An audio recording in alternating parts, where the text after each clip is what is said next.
keberhasilan suatu pembelajaran ditentukan kualitas perencanaan yang dibuat.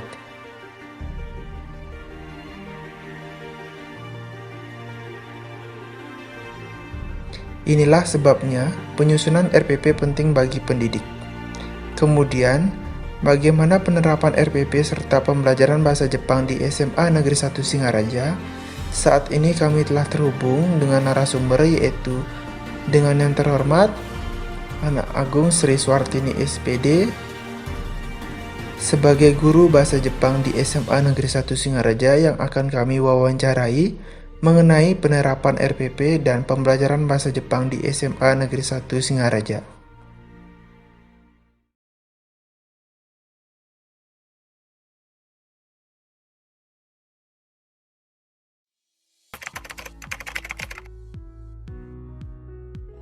Sekolah itu ada yang pertama namanya review kurikulum. Nah, jadi dari review kurikulum ini kita tahu nantinya kurikulum apa yang digunakan. Setelah itu pasti akan dilempar ke MGMP.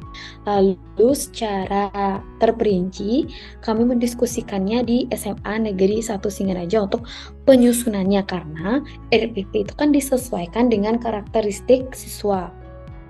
Proses penyusunan RPP Bahasa Jepang di SMA Negeri 1 Singaraja dilakukan oleh sepihak lembaga dengan melaksanakan review kurikulum. Kemudian akan dilempar ke MGMP Kabupaten Buleleng untuk dibahas lebih lanjut mengenai pelaksanaan rencana pembelajaran yang selanjutnya akan dilakukan itu seperti apa nantinya.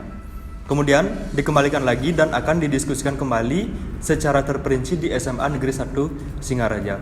Karena RPP itu disesuaikan dengan karakteristik siswa masing-masing. Untuk RPP, kurikulum 2013 saat ini hanya digunakan di kelas 12 saja. Dan kelas 11 yang akan mendatang dan kelas 10 yang baru akan menggunakan modul ajar sebagai bentuk dari pergeseran kurikulum, yaitu kurikulum merdeka. Pada penyusunan RPP Bahasa Jepang di SMA Negeri 1 Singaraja dilaksanakan secara intern, di mana setiap guru dari mata kuliah ataupun mata pelajaran akan mendiskusikan RPP terlebih dahulu sebagai bentuk dari penetapan RPP yang akan dilaksanakan di setiap kelas. Jadi kami di SMA Negeri 1 Singaraja itu masih menggunakan RPP hanya untuk satu angkatan saja.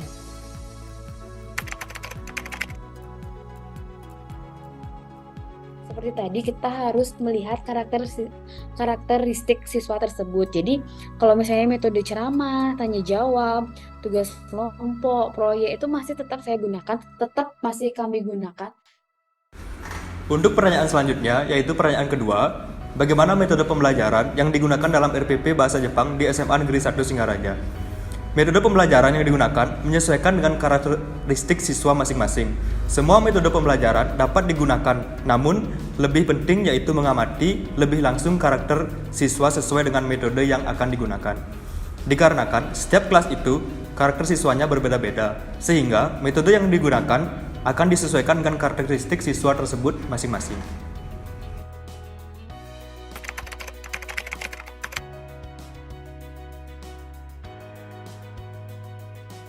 Kalau untuk pencapaian hasil kompetensi dasarnya saja, KD dasarnya saja, itu pasti bisa tercapai dengan baik dengan menggunakan RPP. Baik, selanjutnya yaitu pertanyaan ketiga, yaitu bagaimana hasil belajar siswa mengenai bahasa Jepang di SMA Negeri 1 Singaraja setelah diterapkannya RPP yang digunakan. Nah, menurut wawancara tersebut, hasil belajar siswa sudah terencana dengan sangat baik, sesuai dengan RPP yang telah dirancang. Nah, dari pencapaian tersebut, kompetensi dasar atau KD-nya juga pun sudah tercapai dengan baik. Dengan menggunakan RPP itu menjadi lebih baik, Minasa, lebih tersusun dengan rapi.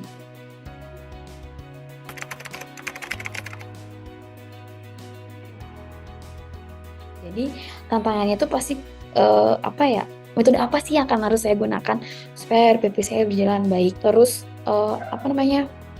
fasilitas di sekolah. Nah, berikutnya itu pertanyaan keempat.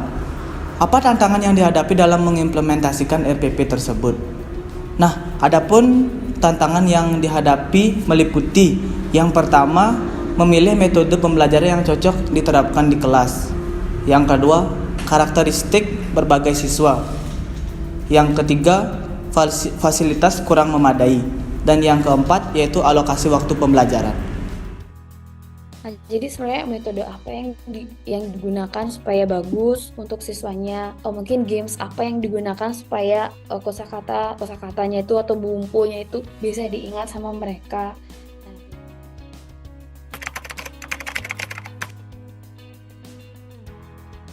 Saja kalau untuk RPP ya kami hanya menggunakan di satu semester, di tahun ajaran ini saja di kelas 12, karena selanjutnya kita harus mempelajari hal baru, yaitu disebut dengan modul ajar. Baik, selanjutnya itu pertanyaan kelima, di mana kelompok kami mengajukan pertanyaan bagaimana rencana ke depannya dalam mengembangkan RPP Bahasa Jepang di SMA Negeri 1 Singaraja. Di mana jawaban senseinya sendiri yaitu untuk kedepannya hanya menggunakan RPP yang sebelumnya saja. Namun karena pelarihan kurikulum harus mengembangkan modul ajar dalam kurikulum Merdeka untuk rencana pembelajaran selanjutnya untuk kelas 10 dan kelas 11 di SMA Negeri 1 Singaraja. Dan guru juga sedang mempelajari RPP baru yang disebut modul ajar karena hasil dari pelarihan kurikulum.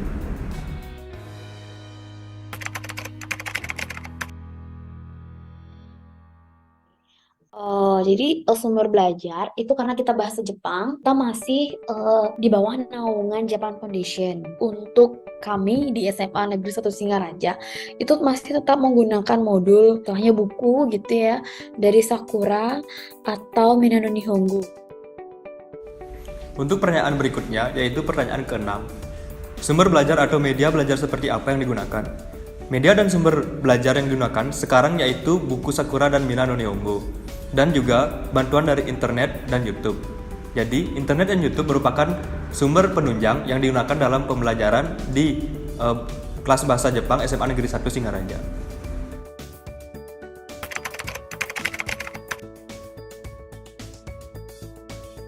Kami mengambil dari keaktifan di kelas, persentasenya itu misalnya kayak keaktifan di kelas itu kita pasti ambil 40%, lalu ada ulangan harian 30%, lalu untuk yang akhir juga 30%. Baik, untuk pertanyaan berikutnya adalah pertanyaan ke-7.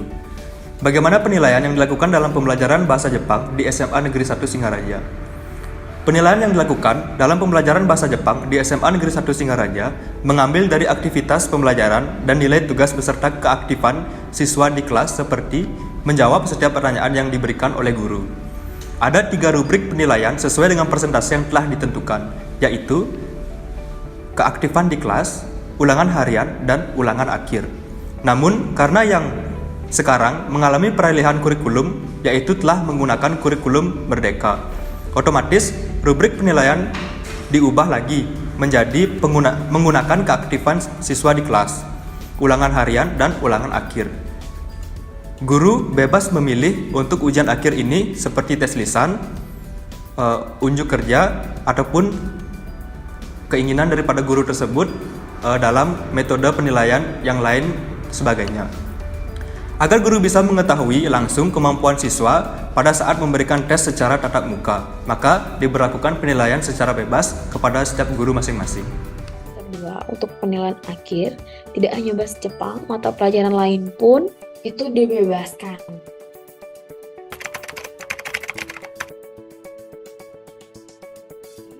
Di MIPA 1 mungkin bagus, di MIPA 9 mungkin enggak. Terkadang dalam satu kelas tuh pasti ada siswa yang kayak, aduh apa sih, aku tuh lo pengen belajar kimia, aku lo pengen belajar fisika, mungkin gimana ya, responnya tuh seperti itu udah kayak nungguin kita banget gitu loh, kayak wah sekarang gue ke Jepang, dunia baru nih, kayak gitu. Baik, selanjutnya itu pertanyaan ke-8, di mana kelompok kami mengajukan pertanyaan di mana bagaimana respon siswa terhadap pengajaran bahasa Jepang di kelas. Dan sensei sendiri menjawab dengan banyak sekali beragam respon siswa terhadap pembelajaran bahasa Jepang di SMA Negeri 1 Singaraja ini. Salah satunya yaitu siswa sendiri menunggu dunia baru yang akan diberikan oleh guru guna untuk menyegarkan otak dari mata pelajaran umum yang bisa dibilang cukup melelahkan.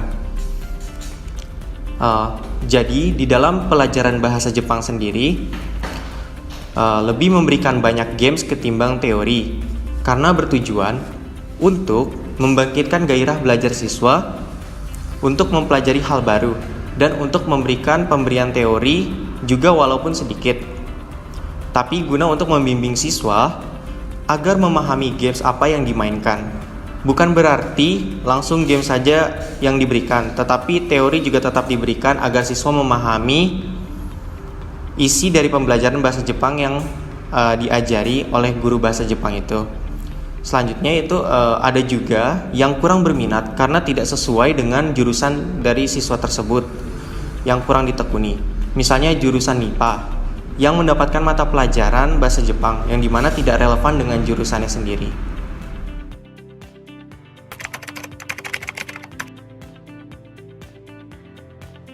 Seperti yang saya utarakan tadi itu ada beberapa yang sangat motivasinya tuh tinggi sekali. Lebih banyak motivasinya itu ada di kelas bahasa. Kayak di MIPA 8 itu hampir setengahnya itu bahasa Jepang banget. Jadi ketika saya masuk tuh vibes-nya udah beda.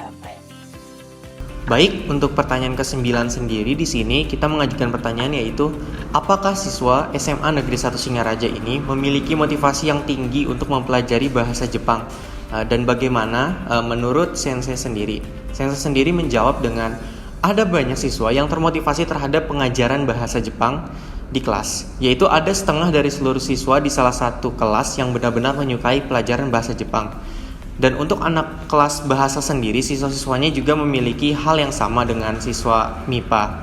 Namun karena siswa memilih jurusan bahasa, tuntutan pengetahuan harus lebih tahu dibandingkan dengan siswa MIPA sendiri.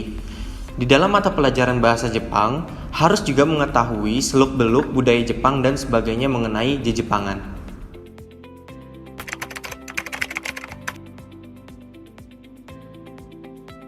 Ya, jadi kalau dari kami sih sudah cukup efektif karena istilahnya itu tidak semua siswa itu tidak suka bahasa Jepang. Di kelas IPA pun gitu ya, di satu kelas yang berjumlah 33 pun itu 15 dari mereka itu suka. Selanjutnya yaitu pertanyaan ke-10.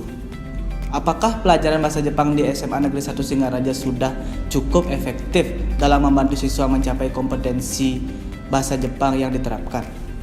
Nah, di SMA Negeri 1 Singaraja sudah cukup efektif karena tidak semua siswa tidak menyukai bahasa Jepang. Nah, mungkin banyak yang mengira di bahasa Jepang itu hanya ada di kelas bahasa. Namun di kelas MIPA pun setengah dari satu kelas tersebut menyukai bahasa Jepang. Nah, maka dari itu efektivitas sudah cukup tercapai.